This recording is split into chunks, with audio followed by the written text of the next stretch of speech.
Salam alaikum wa rahmatullahi wa barakatuh.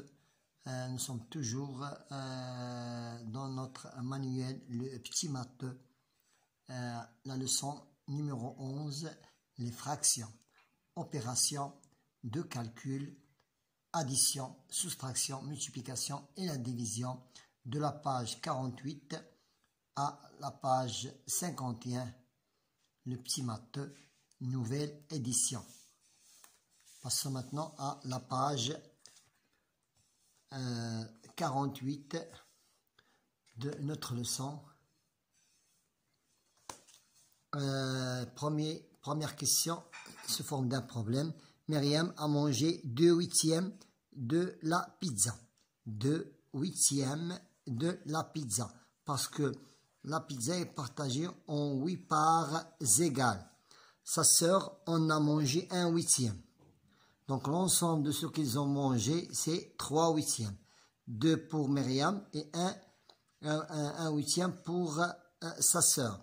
Je calcule la fraction qui représente les parts que les deux filles ont mangé, voilà, et les parts qui restent. Donc, pour la part de Myriam était 2/8. Pour la part de Myriam était 2/8 et la part de sa sœur était 1/8. Donc, les deux ont mangé 3/8 de l'ensemble de la pizza. Maintenant, on a trouvé 3/8, c'est la part qu'ils ont mangé. Ils ont mangé 3/8 de la part. Maintenant, et pour ce qu'il reste, donc, je prends la pizza comme une unité et moins 3/8 la part des deux sœurs. Donc sera 5/8. Donc la part qui reste c'est 5/8. Je prends ici l'exemple 1, c'est la pizza entière. Donc je dois réduire en même dénominateur, je multiplie par 8, je multiplie aussi le numérateur par 8 et le dénominateur par 8 sera 8/8. Voilà, 8/8 c'est déjà réduit en même dénominateur et voilà, nous avons trouvé la part qui reste, c'est 5/8, c'est la part qui reste. Ici, 1 sur 1, 8/8, ça veut dire la part entière. La pizza entière, moins 3/8 la part qu'ils ont été prises les deux sœurs. Et là, le reste, c'est 5/8. Passons maintenant à le deuxième problème. Un iceberg, voilà, c'est un bloc de glace flottant sur la mer. On l'appelle un iceberg. Les 9/10 d'un iceberg sont situés sous l'eau. Donc cette part-là, c'est la part, ou bien c'est la partie qui est plongée sous l'eau, représente 9/10 de l'eau. Donc, quelle est la hauteur totale d'un iceberg dont la partie apparente sur la surface de l'eau est de 38 mètres? Donc, la part que vous voyez ici, sa hauteur est de 38 mètres. Ça veut dire 1/10. Maintenant, nous cherchons la hauteur totale. Donc maintenant, je prends 38 mètres. Ça veut dire la partie qui se trouve à la surface, multiplié par 9/10, ça veut dire la part qui est cachée, et divisé par 1/10, la partie, ou bien la hauteur qui est sur l'eau. Donc 38 multiplié par 9 divisé par 10 divisé par 1/10 est égal à 342 mètres. 342 mètres, c'est la partie engloutie. Cette partie est de 342 mètres. Maintenant, cherchons l'ensemble, la hauteur totale.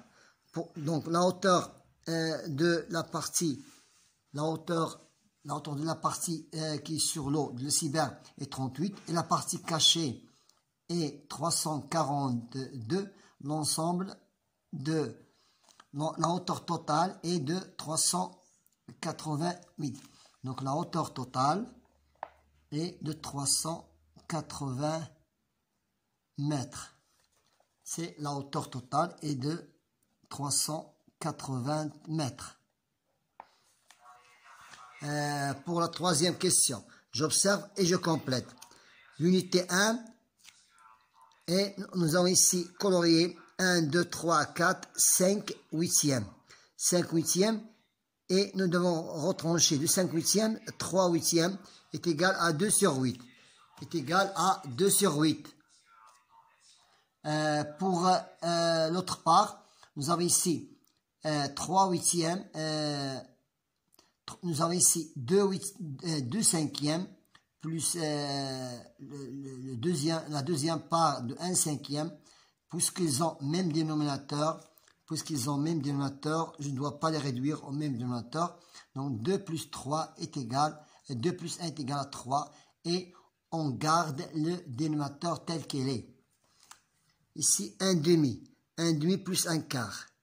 1 demi plus 1 quart, je dois les réduire au même dénominateur. Je multiplie le dénominateur 2 par le diviseur commun, c'est 2. Et le numérateur aussi par 2. Donc 1 fois 2, c'est 2. Et 2 sur 4 est égal à 2 sur 4. 2 plus 1 est égal à 3. Et 4 plus 4, on garde le même dénominateur. Ici, nous avons 2 tiers. 1 tiers plus 1 tiers est égal à 2 tiers. Moins 1 demi. Moins 1 demi. Donc, 2 tiers moins 1 demi, je dois les réduire au même dénominateur. Je multiplie la première fraction par le dénominateur de la deuxième. Et je multiplie la deuxième fraction par le dénominateur de la première. Et j'aurai 4 sur 6 moins 3 sur 6.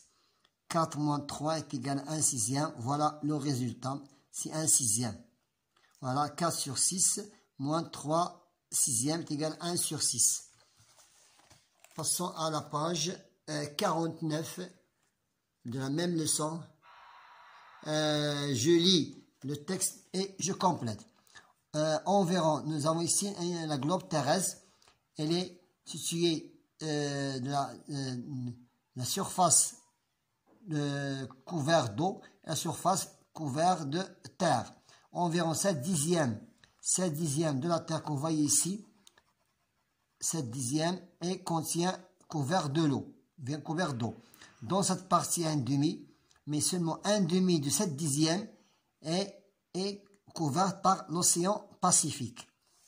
La zone de chevauchement, ça veut dire qu'on voit ici, représente la partie couverte par l'océan Pacifique, qui est 1 demi de 7 dixièmes,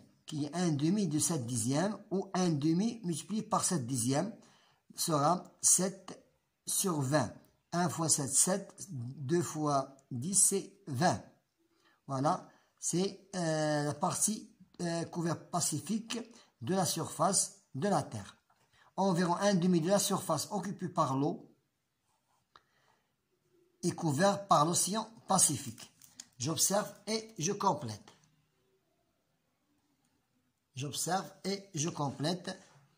Nous avons ici 1, 2, 3, 4, 5 cinquièmes. J'ai pris 4 cinquièmes. 1, 2, 3, 4 cinquièmes. Et j'ai chevauché 2 tiers. 2 tiers, donc 2 fois 3. 2 tiers multiplié par 4 cinquièmes est égal à 8 quinzièmes. Je multiplie le numérateur entre eux et les dénominateurs entre eux. Ici, il y a un chevauchement d'un quart avec le 1 tiers. Et je fais la multiplication. Je multiplie le numérateur entre eux et les dénominateurs entre eux. Et j'obtiendrai un produit de 1 septième. Ici, il y a un chevauchement de 2 tiers, que vous voyez, 2 tiers, par l'ensemble de 3 cinquièmes, 3 cinquièmes, et la multiplication de 2 fois 3 est égale à 6. Et de 3 multiplié par 5 est égal à 15. On continue la même procédure et le même exercice. Reste avec le même exercice. Nous avons ici 3 demi. Nous avons ici un chevauchement de 2 tiers par l'ensemble de 3 demi. Et j'aurai 6 sur 6. 3 fois 2, 6. 2 fois 3, 6. Il y a un chevauchement de 1 demi multiplié par 1 septième. Et j'aurai 1 fois 1 est égal à 1. 7 fois 2 est égal à 14. Ici, il y a l'ensemble des bandes, c'est 3 sur 1. Et il y a un chevauchement de 5 tiers. 1, 2, 3, 4, 5. Et se répète 3 fois. 5 tiers. Donc 3 fois 5, c'est 15. 1 fois 3 est égal à 3. Maintenant, passons à l'exercice, à la page suivante de notre exercice. J'utilise un modèle, 6e question, j'utilise un modèle et je cherche combien y a-t-il de 1 cinquième dont le 1 ou 1 divisé par 1 cinquième. Donc, il est divisé en 1 cinquième. 1, 2, 3, 4, 5. J'ai pris une partie. Donc, il y a 5 fois de 1 cinquième, dont 5 sur 5. Ça veut dire 5 sur 5 divisé par 1 cinquième est égal à 5. 1. Donc, 1, ça veut dire la bande entière. Et j'ai pris 1 cinquième. Je n'ai qu'à diviser et multiplier le premier nombre par l'inverse de la deuxième fraction. Ça veut dire 5 sur 1. 1 fois 5 est égal à 5. Et 1 fois 1 est égal à 1. Pour la même procédure pour la question numéro 7, j'ai ici 2 de l'ensemble tiers et j'ai pris un quart et j'ai pris divisé par 4. Divisé par 4. 1, 2, 3, 4. Donc ça veut dire ici, il y a 2 et ici il y a 2. Donc 4 divisé par 4 est égal à 2 tiers. 2 tiers multipliés. Donc la division devient la multiplication par l'inverse de la deuxième fraction. Ça veut dire 2 tiers multiplié par 1 quart est égal à 2 douzièmes. 2 tiers divisé par 4 signifie que 1 quart prendre le 1 quart de 2 tiers ou bien 2 multiplié par 1 quart est égal à 2 douzièmes. La même procédure, 4 cinquièmes. J'ai pris ici 4 dans l'ensemble de 5 divisé par 8 et c'est 4 cinquièmes multiplié je dois la multiplier par l'inverse de la deuxième fraction.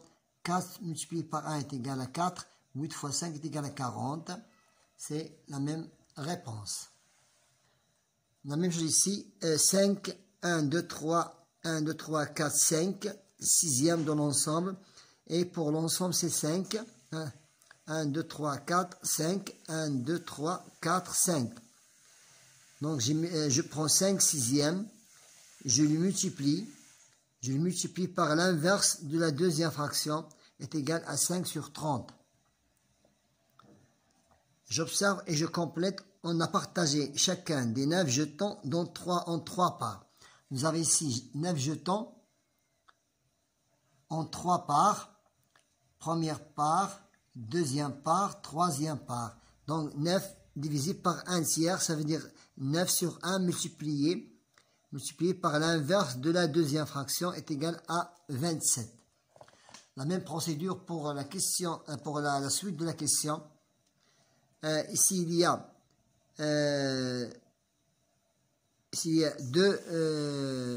deux figures ou bien 2 partages, chacune à 1, 2, 3, 4, 1, 2, 3, 4. Ça veut dire 8, partagé en 8. Donc nous avons 2 divisé par la moitié. Ça veut dire 2 sur 1 multiplié par l'inverse. Ça veut dire 4 sur 1. J'ai pris 4 sur 1. Ici, nous avons 1, 2, 3, 4, 5, 6. 6 divisé par 1 quart. Je prends 1 quart. Je prends 1 quart. Voilà. Donc 6 sur 1 multiplié par 4 sur 1, ça veut dire l'inverse de la division, est égal à 24. Ici, chaque 1, 2, 3, 4, 5. Donc 5, j'ai pris, il y a 3 bandes, ou bien 3 parts, et j'ai pris seulement 3, j'ai pris seulement 3 cinquièmes, donc 3 sur 3, 3 sur 1, multiplié par l'inverse de la deuxième fraction, 3 multiplié par l'inverse, 3 sur 1 multiplié par l'inverse, ça veut dire 5 sur 3, pardon, 5 sur 3, 5 fois 3 est égal à 15, 5 tiers, voilà, c'est 5 tiers. Passons à la dernière page, c'est 49, ce sont des problèmes. Un dromadaire peut prendre jusqu'à 3 dixièmes de sa masse, peut perdre jusqu'à 3 dixièmes de sa masse dans un long voyage. Combien pourrait-il peser à son arrivée s'il pesait 600 kg à son départ? Donc, je n'ai qu'à chercher la masse perdue. Comment faire pour chercher la masse perdue? Je prends la masse au début du départ, multiplié par 3 dixièmes, ça veut dire la masse, la fraction qui est perdue. On a trouvé qu'il a perdu 180 kg. Maintenant, combien il a perdu? Il a perdu, la masse perdue, c'est 180 kg. Combien pourrait-il peser à son arrivée? S'il pesait 600 kg à son départ, j'ai pris 600 kg au début de départ et je les ai soustrait d'elle 180, ça veut dire la masse perdue, et il est arrivé à une masse de 420 kg. C'est la masse qui est pesée à son arrivée. Maintenant ici, Meissa a fait que les parties colorées dans chaque carré ont des aires égales. Est-ce vrai? La première partie colorée, c'est 1 quart, la deuxième 2 huitièmes et la troisième 8, 32. Je reprends, 1 quart est égal à 2 huitièmes est égal à 8, 32. Donc nous vérifions si c'est égal. Je n'ai qu'à multiplier 4 fois pour qu'il me donne 32. 4 fois 8 est égal à 32. Et 1 fois 8 aussi sera 8 sur 32 est égal. Je multiplie 8 par 4 et aussi 2 par 4. 4 fois 2, c'est 8 fois 4, c'est 32. Et 4 fois 2, c'est 8. Donc, oui, elles sont égales. Oui, c'est vrai. Les aires sont égales. Voilà, d'après le calcul que vous voyez ici. Maintenant, je passe à la question 11. Je compare les 3 fractions. 78 enfants de 6e année de l'école Massira sont allés à la forêt le samedi. Les 5 6e de 6 enfants sont des filles. L'ensemble d'élèves qui sont allés à la forêt, c'est 78. Il y a des filles et des garçons. Nous cherchons maintenant seulement le nombre de filles. Je prends 78, je multiplie par 5 sur 6. Ça veut dire la fraction qui représente les filles. Nous allons trouver, c'est 65 filles.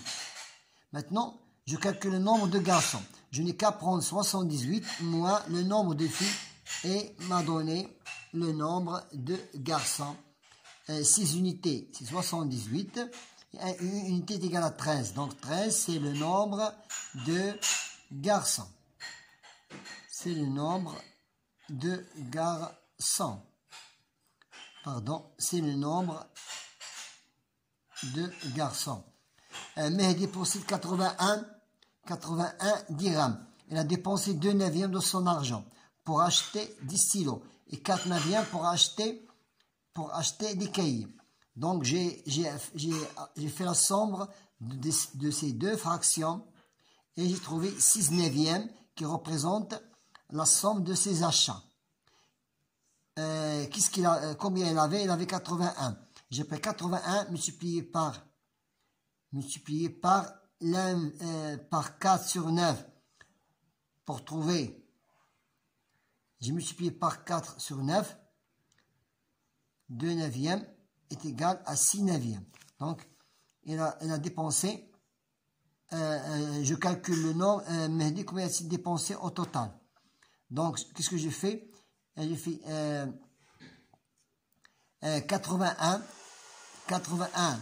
Combien Mehdi a-t-il dépensé au total? 81 multiplié par 4 neuvièmes est égal à 36. Et il a aussi dépensé, combien il a dépensé? Il a dépensé 36 dirhams. Seulement pour les cahiers. Maintenant, je prends 81 multiplié, ou bien je fais donc je fais une autre façon. Je prends 81 multiplié par 6 divisé par 9 est égal, je fais le calcul, 81, donc 81 multiplié par 6 divisé par 9 est égal, 6 fois 1, 6, 6 fois 8, 48 divisé par 9, je prends 4, 8, 6 divisé par 9, 48 c'est 5 fois 9, 5 fois 9, 45, est égal à 3, 36, 36 est égal à 4. C'est 54 dirhams. Donc, il a dépensé au total 54 dirhams. 54 dirhams. Ça était seulement pour les cahiers et au total, c'est 54 dirhams. Maintenant, la dernière question. La fermière a amené 400 œufs au marché pour les vendre. Elle a vendu 5 huitièmes le matin et le 2 tiers de ce qui lui reste l'après-midi. Et elle a vendu le reste au pâtissier. Maintenant, nous cherchons seulement ce qu'il a vendu le matin. Ce qu'il a vendu le matin, j'ai pris 400 multiplié par 5 divisé par 8 est égal à 250. Donc, le matin a vendu 250. Maintenant, combien il me reste? Combien il lui reste? 400 moins 25. Il lui reste 150. 150, il a vendu 2 tiers de ces 150. Ça veut dire 100. Il a vendu 100 l'après-midi. Maintenant, faisons la somme. Ici, nous faisons la somme. Il a vendu le matin 250 et l'après-midi, il a vendu 100. Ça veut dire 350 œufs. 400 moins 350 est égal à 50. 50, c'est 50, c'est ce qu'il a vendu. œufs vendus